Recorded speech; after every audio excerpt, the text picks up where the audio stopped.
One thing about conference play, you got to have short-term memory because the games keep coming, keep coming. With 12 left to go, obviously we want to get on the right track and play consistent basketball. I think since we've hit conference play, one thing I have not been happy with our defense. I think we've been trying to outscore people, and I think we saw that in effect the other night against Florida. I thought we came out with the right mindset, and then our defense suffered. So that's the thing I know we got to hang our hats on. And one of the things that's always been a trait of our team is we're going to be one of the top assist teams in our league. We're going to be one of the top assist to turnover. And I look at those categories, even in defense, and just in conference play alone. We're not in those positions. We're in last or right in the middle of the pack, and that tells me we're not playing as efficient we were early in the year. And so that means obviously we've got to inject some energy and get more balance. I think that's the key to this team. You got to have more balance. I look at Ole Miss team, and they're a team that has a lot of balance. They got 5 guys in double figures. And they're playing pretty good basketball. They beat Florida at their place. They lost a tough game at A&M, their last game out. So it's a team that's guard-oriented. They have some experienced guys, the Davis kid and the Barnett kid. They played well against us last year. We played them twice. Played them here. We played them in the SEC tournament, and those guys played really well. They've added a Stevens kid that's the third leading scorer, a really good basketball team, and the Tyree. So it's a team that's obviously they play a physical brand of basketball, attacking brand of basketball, and so it's going to be a tremendous ball game when you think about Arkansas and Ole Miss playing. So those games went down to the wire last year, especially in the conference play, and I expect the same thing. And we're just seeing a trend in SEC play.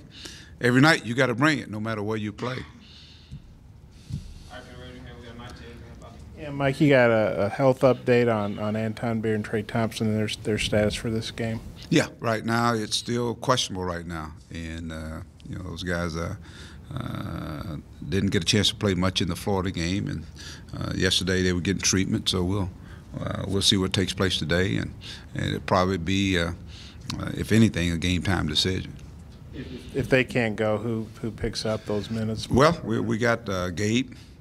Gabe will be one of those guys. Will benefit from that. Obviously, you got Adriel Bailey, who started for us early in the year, and I'm looking forward to getting him back and really so he can have an impact on this basketball team. We got some guys in position that can assume some of those minutes, and I think you'll see more of the Darius Halls out on the floor. You'll see CJ more on the floor, so we can continue to have that balance. I think sometimes guys are playing too many minutes, and I think that's why you see sometimes the collapses in our defense and sometimes the stagnation on our offense. So that's a way of fixing that. We got to get more bodies, more people in there that I think they're more ready to play now. It's just next man up. Just since you've struggled defensively, and then you got 2 guys possibly down, and you already lost Garland before the year started. Do you maybe modify defensively, maybe press less or do some things less? We'll make the adjustment. I think we did it last year, Nate. We, obviously we weren't doing, when teams figure you out, you got to be able to be unpredictable and do something different. We'll play some man, we'll play some matchup, we'll play some zone press, we'll play some man-to-man press. I mean, we still want to make sure we have tempo, and I don't think you have that problem with Ole Miss. I mean, they like to run on turnovers. They like to run on long rebounds, especially with all those guards. So, but there are times we also will kind of pick what we're going to do. Just try to keep them off balance. I think that's the biggest key. And when you play defense, is we got to be on the same page, but we got to keep them off kilter, so to speak. Daryl hasn't been scoring at a level that he's shown that he can do. How do you get him back on track, scoring-wise? Well, I think you just got to take good shots and make good shots. I think Daryl's got to get lost on offense. He's got to come off screens. Right now, I think the ball gets stagnant, and a lot of times it's trying to go off the dribble. So you got to get in other areas, get in transition, get some easy opportunities there. But we got to get other guys. I think that's when our team is thriving, is when other guys are scoring as well. Right now he's a target. They're going to guard him. They're going to guard Barford. So who's going to be the best beneficiary guys? A guy like Daniel, we got to continue to establish Daniel inside or around that basket. I think the more we do that, then I think it draws everybody inside, and then now it opens up the outside for our guys.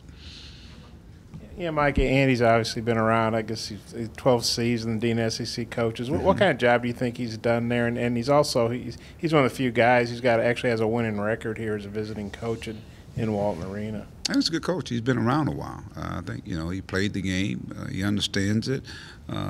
He was coaching at Cincinnati, and then of course, like you said, 12 years in this league. You don't just stay in here unless you're doing a pretty good job. You get guys in that fit what he wants to do. Like I say, he was a guard, big guard that shot the basketball. So he get those kind of players, and obviously, to win at this level here, you got to have a certain level of toughness, and so he's done a good job. And free throws, I know it's been an issue, and it was really bad the other night. Are you kind of at your wits' end, or what do you do about that? Well, it's so strange, weird, because in practice our guys, they knock them down, and I always say, it can have a vast effect on the game. Last year we won games because of free throw shooting, and you want to get guys up there, and even the guys that are shooting a good percentage, you get them up there and they're not making them as well. So it's kind of contagious. So hopefully we can get it going the other direction, and we'll continue to work on it and continue to make sure our guys prepare, with the understanding knowing they're going to get fouled a lot. And you think about the Florida game, those were momentum free throws. It's a 15-point game. I think we missed 4 free throws, and that changes the flow of the game. And we've seen other games where that's taken place. So it's something we've got to get better at. That's it. That's the individual there. You got to work on it. You got to get up there. You got to have the confidence to go up there and knock them down. Not 1 or 2, but knock 2 in a row down. You mentioned defense at the top of this. What specifically are you seeing was going on? Where are the breakdowns occurring? I think, if number one, if you're going to play let's say even in your half-court defense, our defense is geared toward where we're right with people, and if you get beat by one person, then you got to have that second line of defense, and we're not getting that second line of defense. But it starts with the guy that's guarding the basketball. I think we got to get multiple efforts, and we got to build walls when people are driving and attacking us, and be able to rotate out, and that's it's pretty fundamental is what it is. And so, but I think it requires second, third, and fourth effort, and I don't think we're getting it from everyone. And all it takes is one weak link in your defense, and we've seen that. And then we've seen it where, we played Missouri the other day. I think they had 10 points with maybe 5 minutes to go in the half. I thought our defense was really intense, and we were getting the spots. We were covering the shooters. We were running them off the line. If they attack that basket, you got somebody either block the shot or we take a charge or make them kick out and take a rush shot. And I just think it's those efforts that we're not getting. And like I said, is that a fact maybe that we're a little tired, that we don't give that extra effort? We'll find out as we move into these games here. You mentioned Gabe. What did he show you that stretch when Cook and Thomas were suspended, and how's he done as far as practices? I think Gabe is one of those guys. He can move his feet. I think he's a great second-line defender when he's in position to read and help. I think he rebounds in traffic. I think he goes out and does some of that dirty work that you want. He's a blue-collar player, and he plays with a little edge, and I like that. He's a good passer too, and so we'll see him play on Saturday. He'll play, without a doubt. Hey, Mike, after the game the other night, Jalen said, he still has confidence. You guys are one of the best teams in the conference, even though you've obviously been struggling. Do you still feel that way? And do you feel like the players, more important, I guess the players feel that way? Do you feel like this team still is in a good place mentally? Well, I think, the attitude has a lot to do with where you're going to go. And I think they know they're still a very good basketball team. I just think they know they've been a little sick, and they're not all the way healthy, but I thought even in the game the other night, I thought we did a much better job of getting good ball movement and played defense for a while there. And when we went to our matchup, I thought it was pretty good. Now we just got to put together, a 40-minute game where the guys that go out, they're going out there giving everything they got. Then the guys coming off are coming out there either maintaining or taking to another level, not going out and all of a sudden now, let's say if the game is tied, then all of a sudden you look up, we're down 12. they got to either maintain it or take it to another level. And again, that requires a lot of energy, a lot of effort, in your attitude, in your mindset going out there. But I think, I think they are. I think they're a really good basketball team. I think they just got to put it all together and play some of the better basketball. It's a team that, to me, is still, when you talk about the identity, we had some guys that were not here at the beginning, and all of a sudden now we got those guys back, and we're still kind of like calibrating to be the team we want to be. What's the toughest thing for you as a coach about this Ole Miss team? Well, I think they can shoot the basketball. They got multiple guys that can go off the dribble. They can really shoot the basketball. They're really scrappy on the boards. And he'll mix and match his defense. So we got to be in attack mode. But it's a team that's going to be relentless. And whether they're up or down, they're going to continue to play the same way. But they're a good basketball team. Good basketball team. They're 3-3 in league play and played a tough non-conference schedule. So coming in here, they won't be intimidated. They'll come to play. Should be a great ball game. I wanted to get your thoughts on the NCAA Division I Council moved up the start of the college basketball season starting this fall, and also the required 3 days off during the holiday break. Just your thoughts on that? Well, the holiday break, I think a lot of coaches do that already, so that's nothing new there.